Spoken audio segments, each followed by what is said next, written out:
Hello, my dear friends. Let's talk about something that is personal to me, that is urgent to me, that I've posted on a number of times, but I can't post on it enough. History is repeating itself right in front of us. As a follower of Jesus Christ, you know I'm a woman of faith. I don't make any efforts to hide that. I'm watching the rise of Christian nationalism in America, and it is terrifying. And if you think, well, that could never really go wrong, spend 2 minutes with me. And let's look honestly at what happened in Germany before World War II. I'm coming to you from Germany. I've studied this so deeply.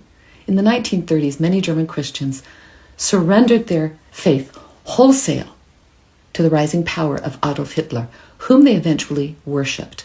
The Nazis wanted to fuse Christianity with nationalist, racist, and authoritarian ideas. So what did they do?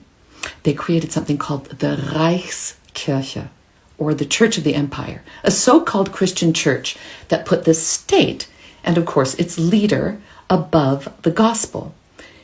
And the tragedy also was that many church leaders who were hungry for power and security, they embraced it wholesale. They twisted scripture to justify racism and anti-Semitism and violence.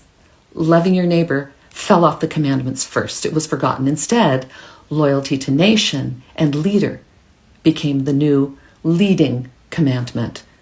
And what also happened is that most Christians then went along. Obviously, their priests and their pastors were leading the way.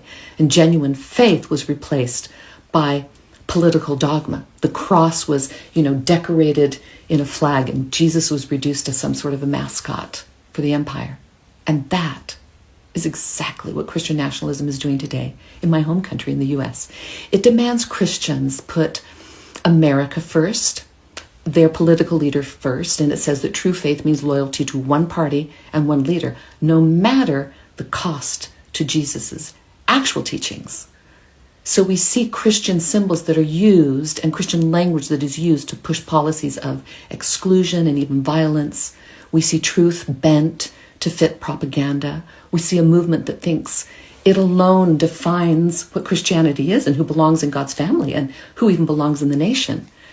And we know what comes when the church becomes an arm of the state. The lesson of the Reichskirche of Germany, where I have lived for many, many years, is clear.